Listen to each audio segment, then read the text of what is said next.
우리 오늘 은혜 받으실 말씀은요, 사도행전 11장 19절에서 26절까지 말씀입니다.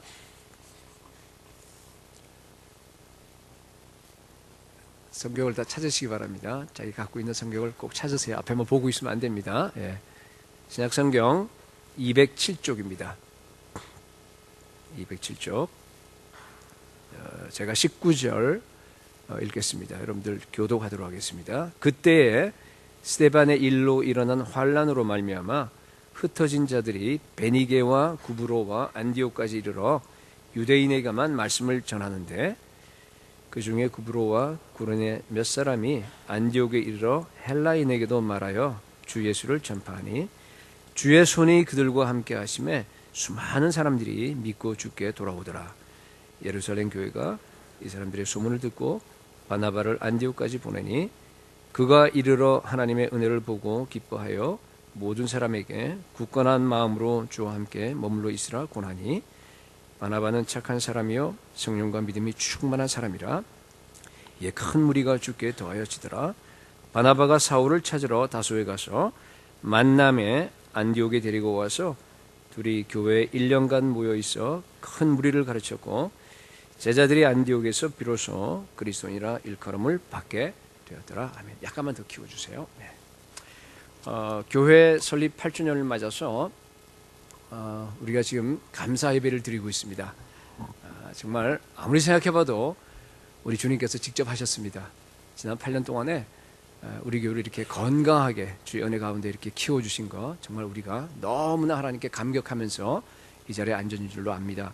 또 특별히 오늘은 우리 7분의 이 안수 집사님들을 또 이렇게 세울 수 있게 되어서 또 너무너무 정말 하나님의 그 은혜에 감사드립니다. 요한복음 17장을 보게 되면요, 예수님의 그 마지막 기도인데, 예수님께서 이 교회에 대해서 어떤 마음을 가지고 있는지가 아주 확연하게 드러납니다. 예수님이 이런 말씀하셨어요. 그들을 위하여 내가 나를 거룩하게 하오니, 그런 말을 해요. 그들이라는 건 뭔가 하면 교회입니다. 예수님께서 교회를 위해서 예수님 자신을 갖다가 거룩하게 한대요. 거룩하게 한다는 말은 구별한다는 겁니다.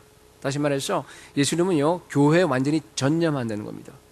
교회를 위해서 자기 자신을 따로 구별해서 완전히 교회에다가 다 드린다, 그런 뜻입니다.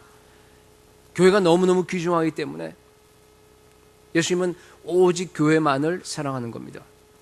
오직 교회만을 위해서 먹고, 오직 교회만을 위해서 마시고 호흡하고, 교회만을 위해서 살아간다는 그런 뜻입니다. 예수님의 모든 관심은 여러분 교회에 있습니다. 왜냐하면 교회는 예수 그리스도의 몸이기 때문에 그래요. 몸이기 때문에 분리할 수 없습니다. 하나입니다. 이런 식으로 우리가 생각할 수 있을 것 같아요. 예수님께서 이 땅에 짧게 살아주셨어요. 33년이라고 하는 그런 짧은 기간 동안 계시면서요, 오직 하나의 일을 이루셨어요. 한 개의 일을 이루셨습니다. 근데 그게 바로 뭔가 하면요, 교회를 세우는 겁니다. 어떤 그 아주 재능이 많은 조각가가, 위대한 조각가가 일평생 동안 살면서 한 개의 조각만 만들었어요. 마스터피스입니다. 그야말로 아주 엄청난 역작이에요. 그걸 갖다 만들어 놓으면 그게 얼마나 멋있겠습니까? 얼마나 정말 멋지고, 얼마나 그것이 정말 우리가 봤을 때 감탄이 나올 수 있을 정도로 그렇게 위대한 작품이 되겠습니까? 미켈란젤로가 26살부터 29살까지 한 3년에 걸쳐서요, 여러분 만든 그 유명한 조각상이 뭔가 하면 다윗상이에요. 다윗상. 그죠? 우리가 그냥 가보지 못한다 하더라도, 그림으로 보더라도 그 정말 너무 대리석으로 되어 있는데 마치 그게 살아있는 것 같아요. 손에 그 이렇게 정맥이 이렇게 튀어나온 게 그 안에 피가 흐르지 않나 하고 이렇게 우리가 마침 착각할 정도로, 그 정도로 그게 정말 너무 걸작입니다. 예수님께서 이 땅에 오셔서 3년 동안에, 공생의 마지막 3년 동안에 마스터피스를 갖다가 만드셨어요. 온 정성을 다 기울여서, 온 심혈을 다 기울여서 만든 게 여러분 교회입니다. 오직 하나님께서는 교회를 통해서 하나님 나라를 이루어 나가십니다. 예수의 모든 관심이요 다 교회에 있습니다. 8년 동안 하나님께서 이 교회를 세우게 하시고 지금까지 이끌어 오셨어요. 너무너무 감사해요. 저는 이제 우리 8주년 감사를 드리면서 우리 주님께 이렇게 기도를 했어요. 주님, 지금까지 우리가 지내온 것 하나님의 은혜인데 하나님 이제 앞으로 어떻게 해야 합니까? 이제 9년 차를 맞아서 앞으로 10년 차 계속 이제 우리 교회가 계속 나가야 될 텐데 하나님, 우리가 어떤 부분이 지금 모자라고, 물론 다 모자라요. 그렇지만은 특별히 이 메시지를 갖다가 어떻게 전해야 됩니까? 하고 이렇게 기도하면서 오늘 본문을 골랐는데, 오늘 본문의 그 내용은요, 안디옥 교회입니다. 안디옥 교회, 그 유명한 안디옥 교회. 예수님의 그 걸작품인 교회를 가장 잘 표현한 교회가 여러분 안디옥 교회입니다. 성경에 나와 있는 가장 초대교회 모범적인 교회입니다. 뭐 제가 아마 지금 기억에 지금 설교를 7번, 8번째 아니에요, 그죠? 이제 우리 8주년이니까 이제 설립 주년마다 했는데 거의 안디옥 교회로 설교한 것 같아요. 네. 그런데 여러분, 이 안디옥 교회는 보면요, 이제 오늘 읽은 거와 그 뒤에 이제 계속 이어지는데 보면은요, 안디옥 교회의 특징이 뭔가 하면 성령 충만한 교회입니다. 그리고 모든 초대 교회가 그랬듯이요, 뭔가 하면요, 기도하는 교회예요. 기도에 전념하는 그런 교회였습니다. 그리고 바울이 와서 직접 말씀을 가르쳤으니 여러분 얼마나 말씀에 충만했겠어요. 성령 충만, 기도 충만, 거기다가 말씀 충만입니다. 그러니까 기본이 아주 단단한 겁니다. 그 단단한 기반 위에 이 안디옥 교회는 뭔가 하면 선교하는 교회였어요. 선교라고 하는 집을 이렇게 지었어요. 그 바탕 위에다가. 그죠? 물론 이게 구제 사역도 나와요. 근데 구제는 선교안의 큰 안에 포함되는 겁니다. 여러분, 교회 모습이 바로 그겁니다. 네. 성령, 말씀, 기도라고 하는 그 바탕, 우리 교도 마찬가지죠. 늘 강조하지 않습니까? 그 바탕 위에 하나님께서 어떤 미션을 주셨습니다. 우리에게 땅 끝까지 이르러서 나의 증인이 되며 교회를 통해서 그런 하나님의 나라가 확장되라고 하는 그런 미션을 주신 게 바로 선교입니다. 교회는 선교하기 위해서 존재합니다. 온 세계 열방으로 하나님을 찬양하며 하나님을 예배하는 그러한 장소가 되기 위해서 교회가 존재하는 겁니다. 그걸 가장 잘 실천한 교회가 바로 안디옥 교회였어요. 우리도 사실 그걸 닮기 원해요. 많이 닮았어요. 많이 닮은 것 같습니까, 여러분? 예, 닮으려고 애를 쓰고 있어요. 예, 근데 물론 다 여러 가지로 부족하고 이제 더 열심히 이제 앞으로 나가야 되겠지만은 하나님께서 한 2가지로 여러분들에게 이 부분을 갖다가 더 보강하라고 하는, 특별히 이제 많이 부족했어요. 우리가 그 부분들을 갖다가 해서 오늘은요, 사실은 지금까지 제가 설교한 건 전부 다 기초를 설명해. 성령 충만하십시오, 비전입니다, 선교입니다, 뭐 이렇게 기도 열심히 하셔야 돼. 주로 그런 설교를 많이 했어요, 이 설립 주일 때. 근데 오늘은 조금 다르게, 사실은 어떻게 보면 메인은 아닐 수도 있어요. 그렇지만 중요한 겁니다. 2가지 남은 시간 여러분들께 얘기하려고 합니다. 첫째, 여러분, 교회는요, 복음으로서 이 사회와 세상을 변혁시켜야 됩니다. 그러셔야 됩니다. 그게 첫 번째입니다. 19절에 보니까 안디옥 교회는 처음부터 전도로 세워진 교회예요. 예루살렘에서 여러분 아시다시피 피파기 오니까 다 흩어졌어요. 스데반도 죽고 하다 보니까. 그래서 지금 안디옥까지 지금 온 거예요. 근데 안디옥은 여러분 아시다시피 2개가 있습니다. 여기 안디옥은 뭔가 하면 시리아, 지금은 터키의 남동부에 시리아 국경 지역에 안탈리아라고 하는 도시가 있어요. 거기를 지금 얘기하는 겁니다. 글로 왔어요. 와서 복음 전했어요. 그죠? 그러니까 평신도들입니다. 여러분들이 그냥 여러분들 가는 곳마다 어디를 가든지 여러분 복음 전하셔야 됩니다. 네, 그거가 우리의 사명이에요. 어느 특별한 사람이 아니고. 근데 이제 그 얘기를 하는 게 아니고, 그 중에서 보니까 여기 몇 절에 20절에 보니까요, 몇 사람이란 말이 나와요. 몇 사람, 그죠? 그 사람이 있는데 이 사람들은요, 제가 보니까 특별한 사람, 뭐 똑같은 평신도들이지만요, 좀 이렇게 용감한 사람들이었습니다. 다른 사람들은 전부 다 유대인에게만 복음 전해요. 근데 이 사람들은 뭐예요? 누구에게 지금 복음 전했습니까? 헬라인에게 전했습니다. 여러분, 이거요, 여러분 지금 생각하면 이게 무슨 대단한 거냐 생각할지 모르지만 여러분, 이거는요 엄청난 겁니다. 엄청난 모험입니다. 이건 도전입니다. 여러분, 당시에 이방인과 유대인 사이의 벽이라고 하는 건 우리가 상상할 수 없을 정도로 딱 막혀 있었어요. 복음은 유대인들 거지 이게 아니라고 생각했습니다. 전할 수가 없었습니다. 게다가 여러분 사회적인 장벽도 많았습니다. 유대인들은요 그때 당시 그레코 로만 사회 아닙니까?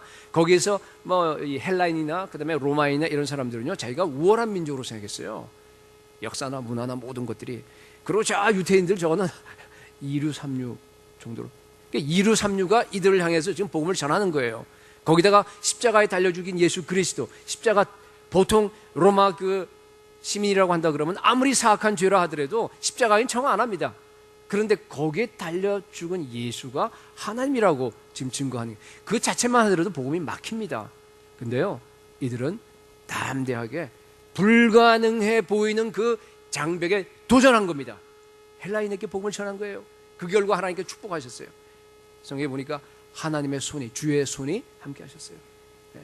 여러분 우리가 도전하면요 주의 손이 함께 하십니다. 그래서 여러분 어디 가나 여러분들이요 여기 보면 뭐라 되어 있어요. 수많은 사람들이 믿고 주께 돌아오더라. 예. 원래는 하나님의 계획이 이방인과 그리고 유대인이 하나가 되었어요. 이방인들이 다 예수 믿고 주께 돌아오는 게 그게 하나님의 원래 계획이에요. 근데 예루살렘 교회가 그걸 몰랐어요. 잘못된 과거의 전통 때문에 그 전통에 묶인 거예요.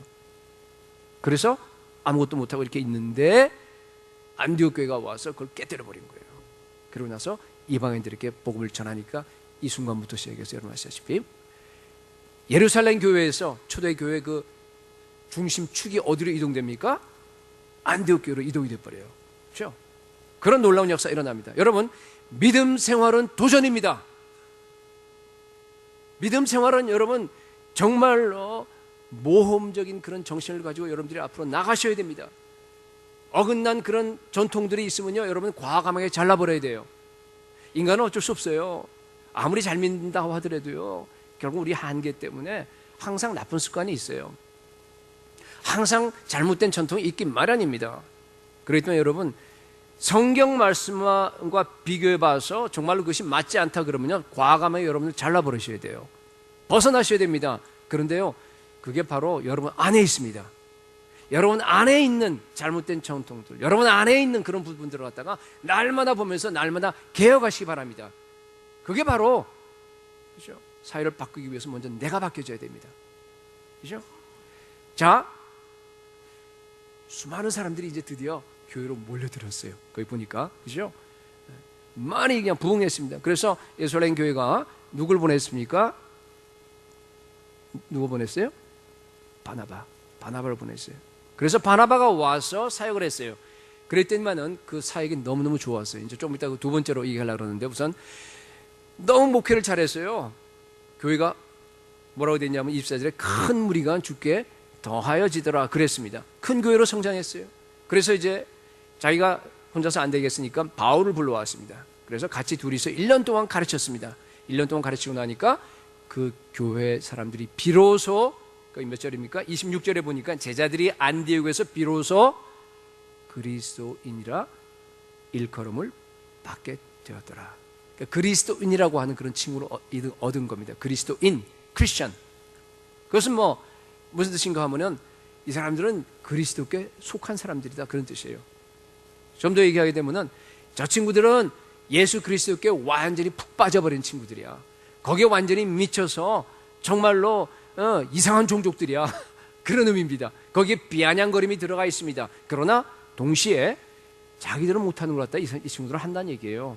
그런 존경심이 들어가 있는 그런 단어입니다. 여러분 안디옥 교회가요 이 세상에 이 사회에 엄청난 큰 영향을 미쳤습니다. 그게 교회의 모습입니다. 우리 교회도 그러셔야 됩니다. 무엇 때문에 교회가 세상에 영향을 미쳤습니까?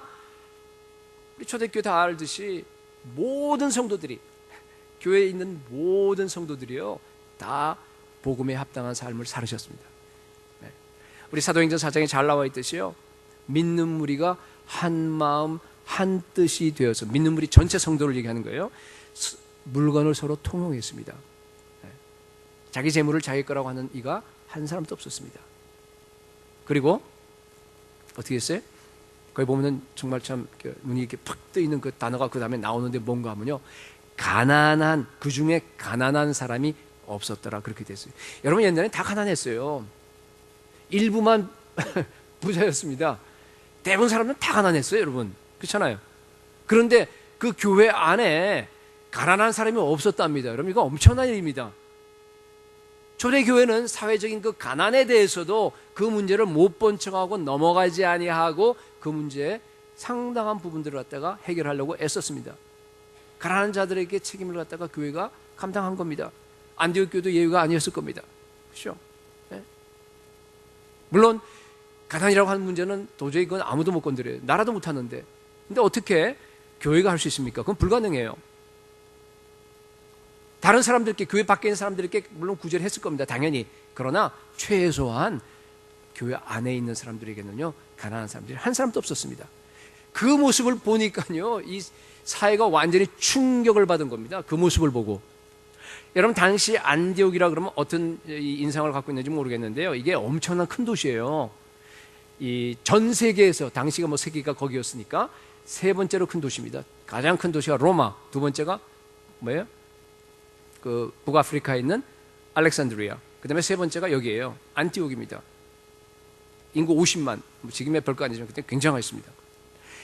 셀류크스가 이 안디옥 도시를 갖다가 건설했는데, 시리아 쪽이니까 그분이 지을 때요, 이 도시를 갖다가 18개로 이렇게 담을 쌓아서 구획을 지어서 이 도시를 건설했습니다. 왜 그런 줄 아십니까?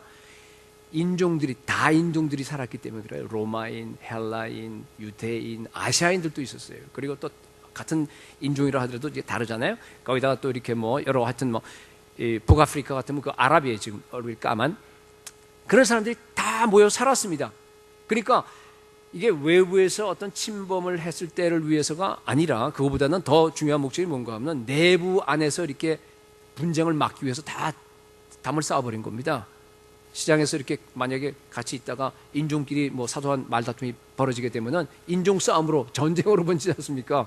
그러니까 그걸 막기 위해서 바로 옆에 살았지만은 이게 담이 있었어요. 다 분리돼서 살았습니다. 그렇죠? 완전히 분리. 우리 로마인은 로마인끼리 살고, 같이 바로 옆에 있지만 아시아는 아시아인끼리 살고, 다 따로 살았습니다. 그런데 여러분, 안디옥에 복음이 들어와서 교회가 생기게 되면은요, 놀라운 일이 일어나는 겁니다. 한 교회 안에 여러 인종들, 여러 종족들이 함께 모여서 예배를 드립니다. 함께 모여서 식구들처럼, 형제 자매들처럼 이렇게 살아가는 겁니다. 여러분, 우리가 생각하면 그건 뭐 아무것도 아닌데요, 이 당시로 돌아가야 돼. 항상 성경 읽을 때는. 여러분, 이건 엄청난 충격입니다. 놀랐어요. 인종 간, 문화 간의 담을 갖다가 교회가 허물어버린 겁니다.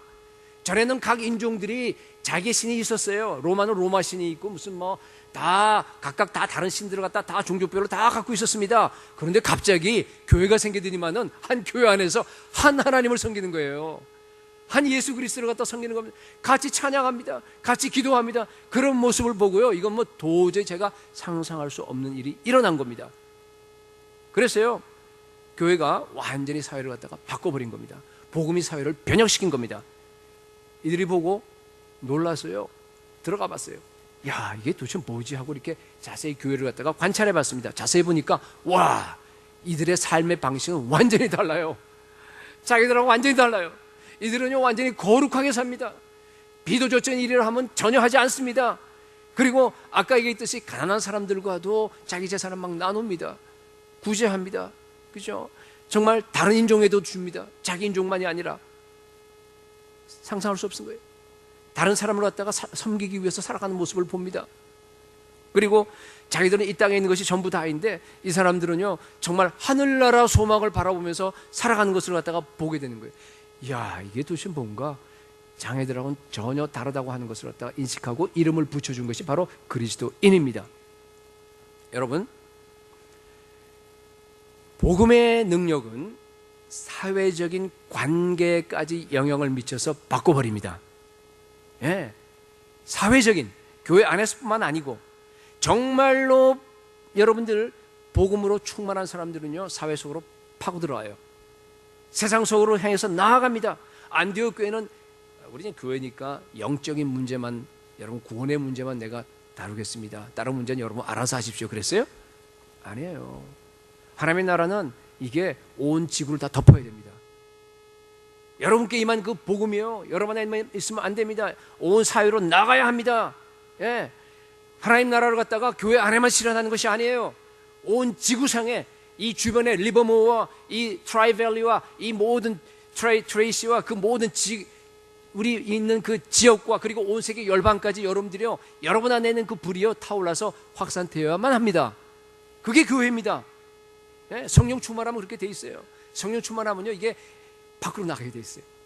뜨거우니까 밖으로 발산하게 돼 있습니다. 앞으로 우리 교회가 이제 더 많이 이 지역과 열방을 품고 섬길 수 있기를 소원합니다. 복음으로 정말로 세상을 변혁시킬 수 있는 그러한 원동력이 여러분 가운데서 계속적으로 일어나서 그러한 일들이 계속 진행될 수 있기를 축원합니다. 두 번째입니다. 두 번째는요, 여러분, 격려하는 사역이 일어나야 합니다. 본문은요, 이게 여러분 집에 가서 보세요. 지금 본 시간에서 넘어가 있는데요. 이게 사역들이 이렇게 나오는데 19절에서 21절까지 보면은 성도들이 중심이 된 복음 전도 사역이 나오죠. 아까 얘기했지 않습니까? 그리고 가운데 건너뛰어서 이 몇 절이죠? 25절, 26절 그 밑에 나와 있는 것은 바울이 중심이 되어서, 물론 바나바도 있었지만 주로 바울이었어요. 뭐 하냐면 제자 훈련 사역이에요. 말씀 사역이에요. 그런데 그 중간에 무슨 사역이 나와요? 저 얼굴을 보면 안 나오잖아요. 그죠? 여러분들이 성경을 보셔야 나오죠. 그래요.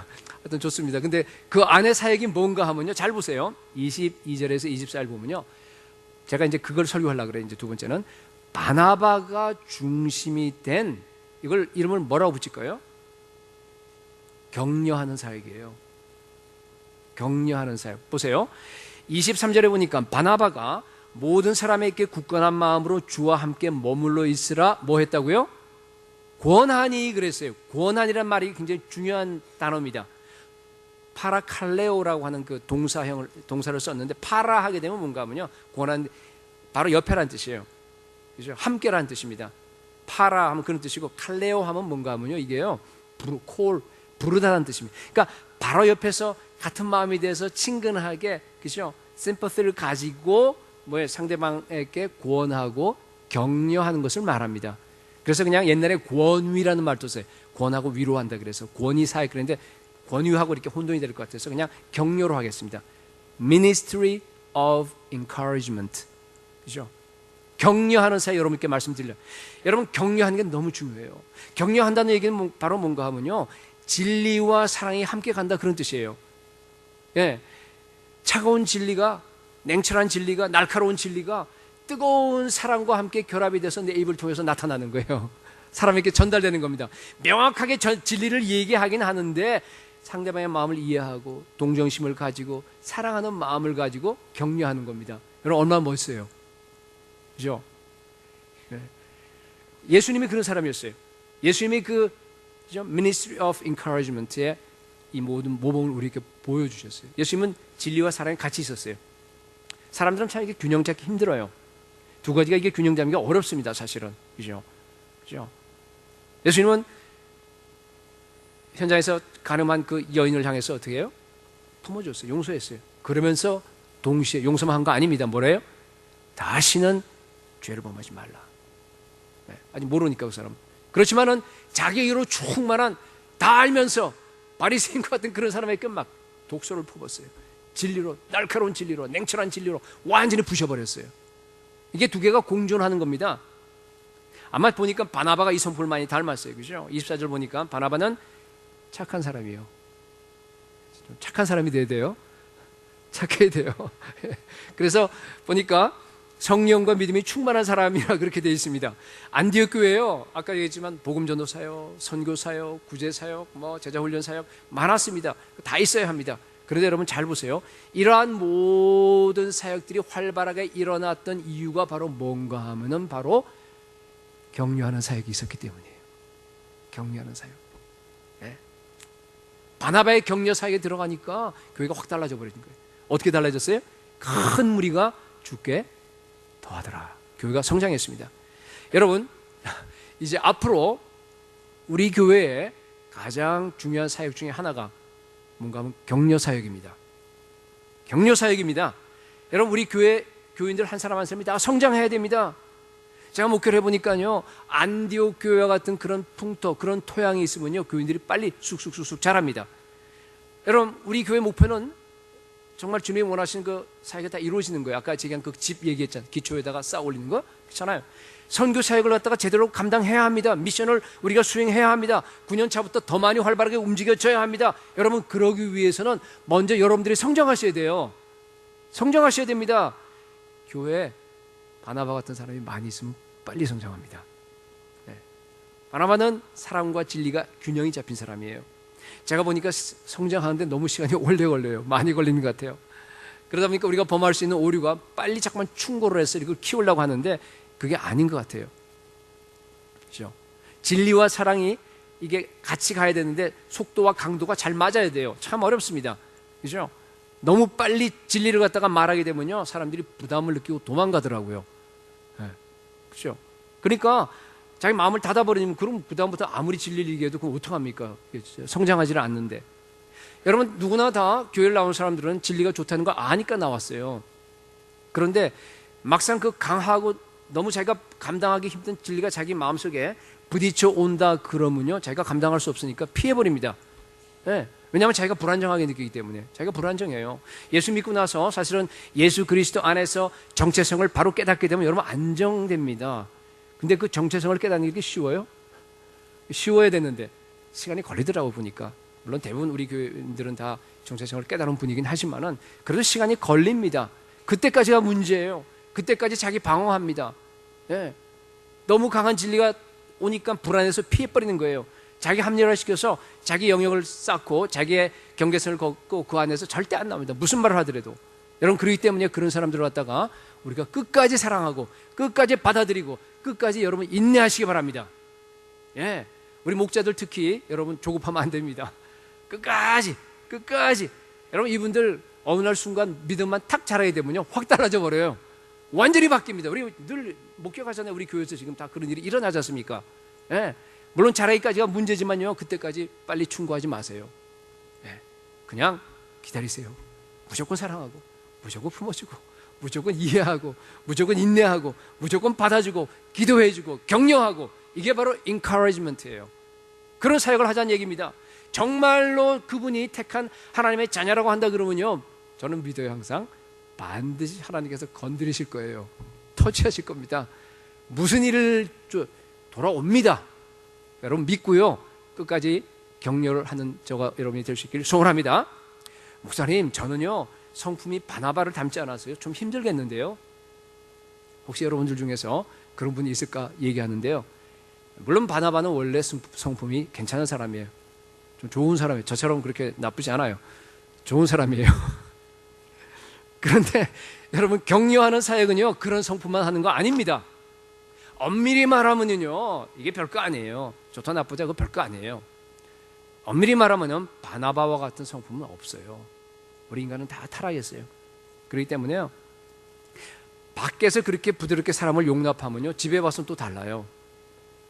밖에서도 용납하고 무조건 다 남에게 나쁜 소리 못하고 무조건 받아주고, 집에 와서도 무조건 다 받아주고 그러면요 그 사람요 자기가 상해요. 힘들어요. 자기가 무너집니다. 망가집니다. 예. 인간은 결국 그럴 수밖에 없어요. 타락한 존재이기 때문에 누구나 다 남의 단점이 먼저 보입니다. 누구나 다 내가 남에게 지시하기를 원하지 자기가 상처받았고 다 품기를 원하는 사람 한 사람도 없습니다. 누구나 다 바른 말 쏟아내기 원하지 여러분 무조건 사랑하고 다 품어줄 사람 없습니다. 바나바도 완벽하지 않았어요. 물론 상대적으로 예수님 많이 닮았어요. 그러나 바나바는 또 약한 부분이 있어요. 어디예요? 진리 쪽에서 좀 약했어요. 그러니까 자기가 자기를 아니까 어떻게 해요? 가서 바울을 찾아오지 않습니까? 바울을 찾아와서 진리에 강한. 근데 그래서 같이 이게 사역하는 겁니다. 좀 강한 사람들은 여기에 강한 사람들은 품어주고 여기에 강한 사람들은 또 진리를 말하고 이렇게 해서 교회가 하나가 되는 겁니다. 그래서 근데 또 바울은 보면 말이에요, 그죠? 진리는 강한데 사랑이 좀 약해요. 근데 대판 싸우잖아요. 자기를 갖다 이끌어준 사람 바나바하고. 그 평생 동안 그 혈기 때문에 평생 동안 그것 때문에 어려워합니다.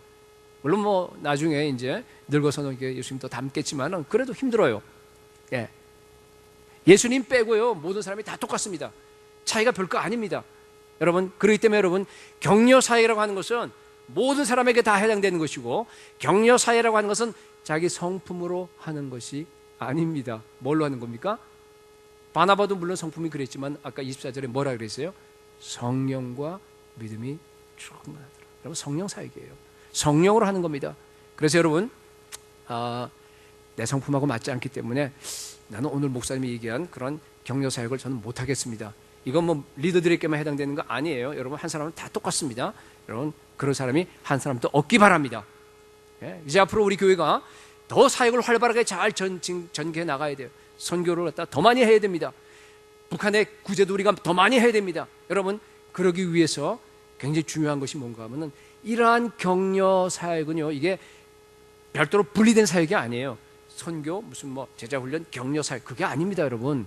그게 아니고 뭔가 하면요, 오늘 제가 얘기하는 거는요, 모든 사역의 밑받침이에요. 마치 소금처럼. 우리 맛을 내려 그러면 모든 그 음식에 다 들어가잖아요, 그죠? 소금이 다 들어갑니다. 네. 그러니까 이 격려 사역이라고 하는 것은요, 그냥 모든 사역에 다 들어가는 겁니다. 찬양 사역에 들어가야 합니다. 찬양 사역에 들어가야 돼요. 격려 사역이 없이 어떻게 찬양 사역이 이루어집니까?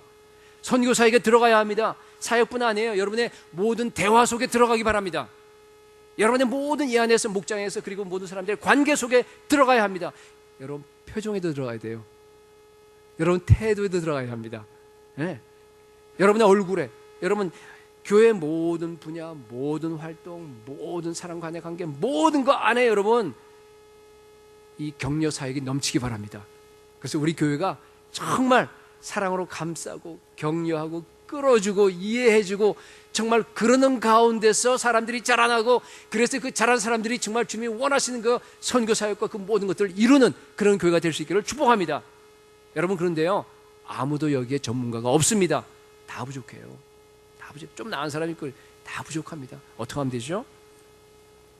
어떻게 하면 되겠어요? 제 답은 항상 똑같아요. 뭡니까? 성령 충만하면 돼요. 우리 다 같이 한번 얘기합시다. 성령 충만. 네, 그렇습니다. 답이 그거예요, 여러분. 여러분, 이 사역은요, 정확하게 보면 성령 사역입니다. 성령 사역. 왜 그러느냐?